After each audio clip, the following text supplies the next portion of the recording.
Chers travailleurs, à l'occasion de la fête du travail, je viens partager avec vous le message que voici.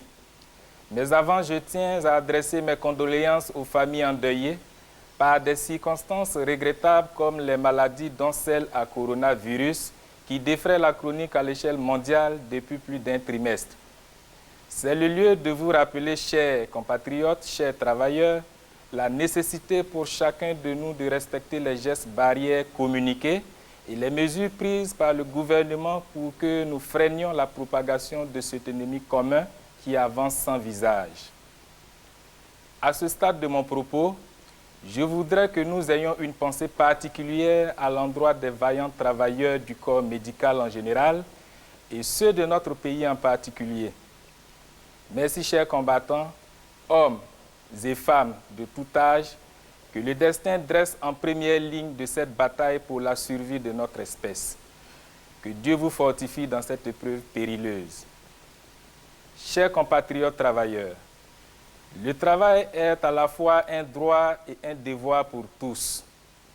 Il doit être pratiqué pour contribuer à notre bien-être.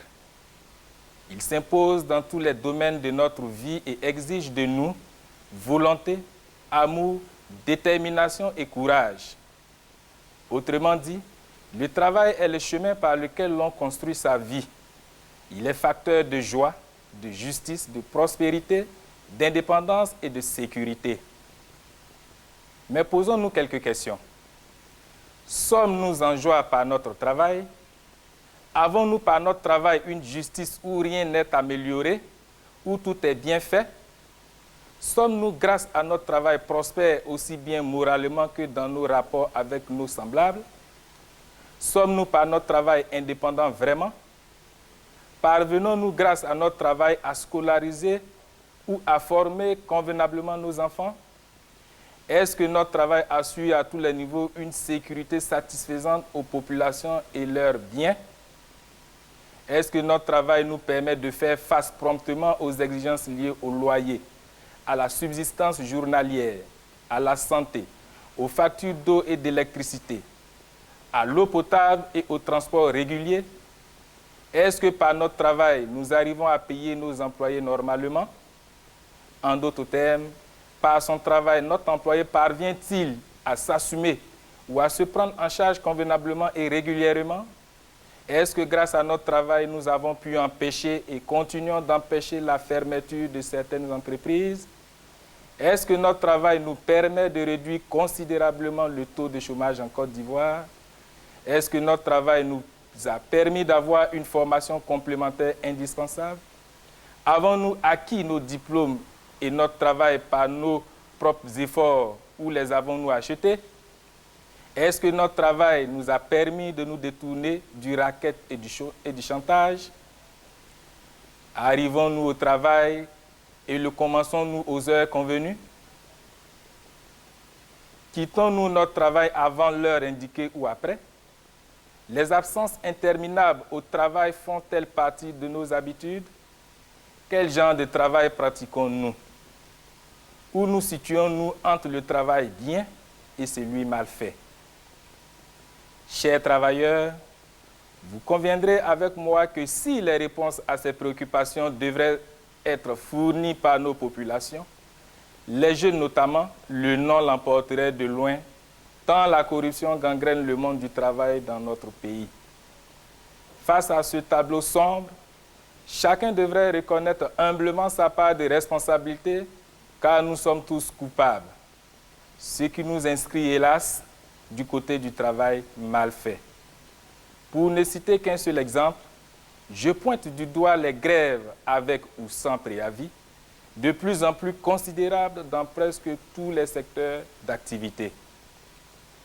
À tous ceux qui verraient dans ce propos une incrimination gratuite de nos vaillants travailleurs, je voudrais assurer qu'il n'en est rien en réalité. Mon intention étant d'amener chacun et chacune à se poser les questions idoines afin d'agir ou de réagir face aux maux qui minent notre société. En effet, nul n'ignore que la population ivoirienne se plaint davantage du taux de chômage qui croît chaque jour de façon exponentielle.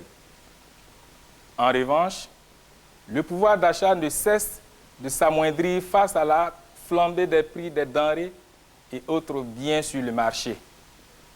C'est-à-dire que certains salaires, aussi bien à la fonction publique que dans le privé, ne reflètent plus la réalité. L'entrepreneuriat est de plus en plus difficile parce que non encadré et non assisté dans son ensemble. Dans le même temps, la médiocrité est médiatisée gratuitement au prétexte que certains buzzent tout en ignorant l'influence négative que cela pourrait avoir sur les plus fragiles en termes d'éducation. Or, il existe des start-up, des esprits abondants d'idées novatrices et salvatrices, des entrepreneurs qui croupissent dans l'ombre parce que n'ayant pas les moyens pour promouvoir leur savoir, leurs pensées, leurs projets. Alors, y a-t-il vraiment quelque chose à fêter ce jour? C'est pour tout cela que j'ai soutenu et je soutiens que nous sommes tous coupables. Que faire donc? J'invite pour ma part tous les travailleurs d'Afrique, ceux de la Côte d'Ivoire en particulier, à opter pour le bon travail. Par cette appellation, j'entends toute forme de travail qui n'est pas manipulé à des fins égoïstes et qui ne souffre d'aucune paresse ni d'action maladroite, voire répréhensible, c'est-à-dire un travail qui exclut toute forme de corruption.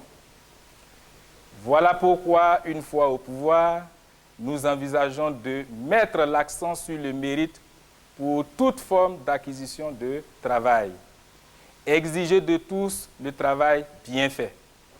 Revoir à la hausse le SMIC de sorte à valoriser le travail. Encadrer et suivre l'exercice d'activités comme celle d'employés domestiques, serveurs ou serveuses de maquis ou restaurants, chauffeurs de particuliers, techniciens de surface, vigiles, ramasseurs d'ordures, etc. Enfin, de permettre à leurs acteurs de vivre dignement. Uniformiser les salaires au niveau de la fonction publique selon des critères qui pourraient faire croître certains et décroître d'autres.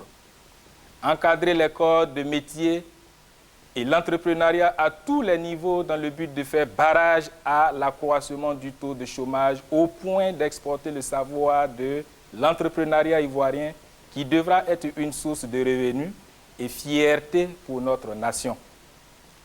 Créer une banque dédiée à l'entrepreneuriat et à la diaspora. Créer une chaîne de télévision spécialement destinée à l'entrepreneuriat ou à la promotion des projets de développement, ce qui incitera à l'émergence de personnes sources de motivation et d'inspiration. Mettre en place une assistance aux paysans, aux éleveurs, aux pêcheurs afin de leur rendre la dignité qu'ils méritent en leur faisant bénéficier pleinement, sans interférence et magouille, du fruit de leur labeur et que cela puisse être source d'encouragement de la jeunesse pour qu'elle s'intéresse au travail de la terre par vocation de préférence. Privilégier le mérite au recrutement pour le travail au détriment des connaissances de toute nature. Encourager et aider à la formalisation de certaines activités du secteur informel qui emploient un grand nombre d'acteurs. Promouvoir l'esprit de recherche de pointe au niveau de chaque domaine d'activité par la fourniture de moyens en tout genre. Les insuffisances constatées à ce jour au sein des corps médicaux et militaires dans le cadre de la lutte contre le Covid-19 et autres devraient nous disposer dans un esprit d'anticipation. Cette pandémie qui éprouve le monde entier va disparaître. C'est une évidence. Mais j'invite le gouvernement et tous les travailleurs à agir dès à présent en vue de prévenir toute grève dans le monde du travail pour ainsi éviter un coronavirus à l'ivoirienne. Autant le gouvernement a besoin de sa population au travail, autant cette population a besoin d'être rassurée par son gouvernement, l'un allant de pair avec l'autre. Par ailleurs, vu les nombreux murmures, complaintes et critiques des populations concernant la gestion de cette situation sanitaire délicate, je plaide pour une indulgence envers tous les responsables en charge de cette gestion. Que nos agissements, nos critiques et apports soient constructifs. Ce n'est pas une affaire du gouvernement, ni de l'opposition, ni d'une tierce personne ou entité quelconque. C'est plutôt l'affaire de tous. La priorité est donc à accorder à notre survie face à ce mal pernicieux qu'est le Covid-19. Le temps de la situation des responsabilités viendra nécessairement. Chers travailleurs, parce que la Côte d'Ivoire mérite mieux, je vous invite à nous rejoindre sur notre plateforme Pro Côte d'Ivoire à travers les comptes suivants. Vive le travail, vive le travailleur, pour que vive la Côte d'Ivoire démocratique, prospère et souveraine. Dieu nous bénisse.